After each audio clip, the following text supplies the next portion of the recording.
Today we're going to be looking at 7 of the most insane, bizarre, and unusual ways that you would have been punished in ancient Egypt. If you're new here, my name is Evan Flay, and in the 5 seconds before this video starts, go ahead and click that subscribe button. Let's get into it.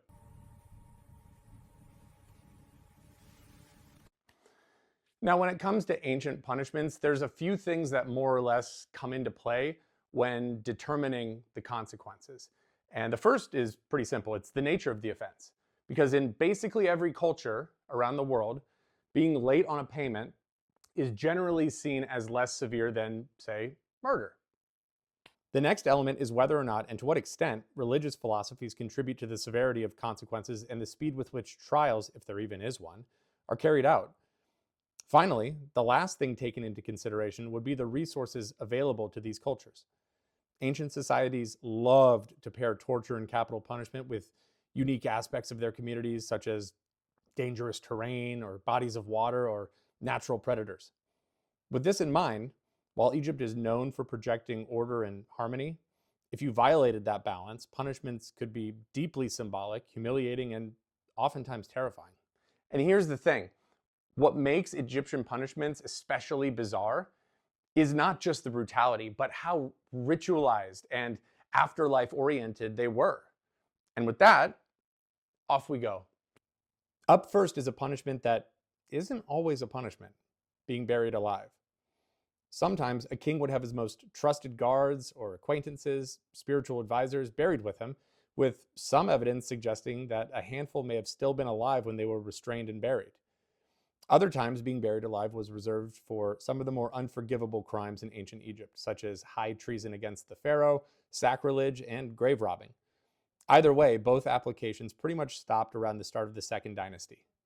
Next up, we see the ancient Egyptians using their environment as a tool by, well, literally casting people out into it.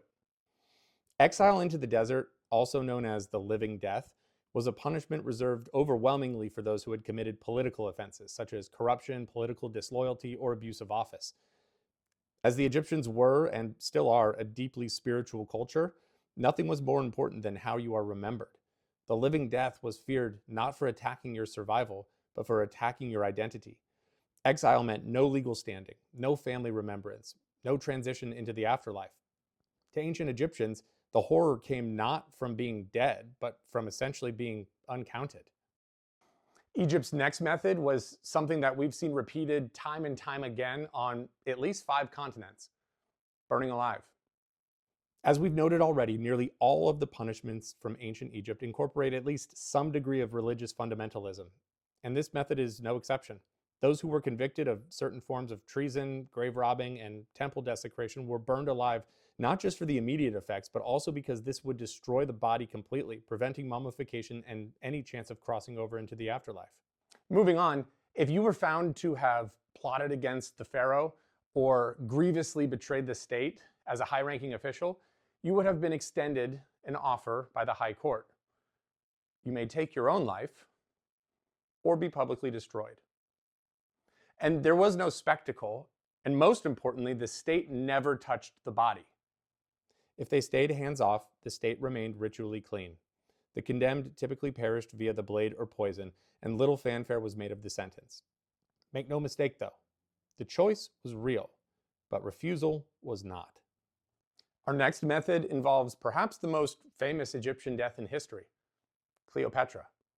The last queen of Egypt ruled until around 30 BCE, when she is said to have taken her own life by allowing an asp, likely an Egyptian cobra, to bite her and 2 of her chambermaids.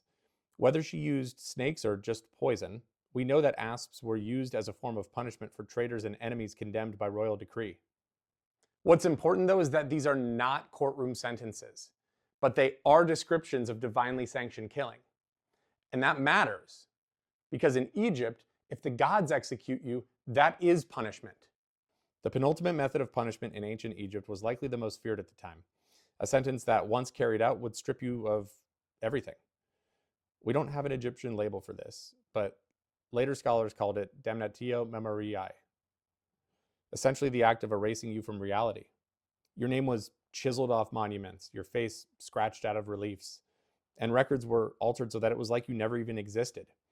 This was reserved for some of the more heinous, disgraced officials and traitors, and was held in such horrifying regard because Egyptians believed that you needed your name spoken to exist in the afterlife, meaning that a complete erasure of your name meant eternal annihilation of your soul. And finally, we get to our last spot. Before you continue, let me know down in the comments what you think this last one's going to be. And while you're there, please hit that subscribe button. All right, I'd take topic suggestions. We're going to build an awesome community here. It's going to be great. Right, onward. Our final spot goes to one of the more horrific things ancient Egypt ever cooked up. If you were found to have used magic against the king or conspired against the state, you may find yourself bound and led down to the banks of the Nile, where you'd be swiftly thrown to the living embodiment of the god Sobek, the crocodiles. Amidst the thrashing and chaos and darkness, unable to move, you'd spend your final moments wondering why you ever pulled that coin out from behind Pharaoh's ear. And with that, I'm Evan Flay. Thank you for watching Fire and Stone. I will see you next time.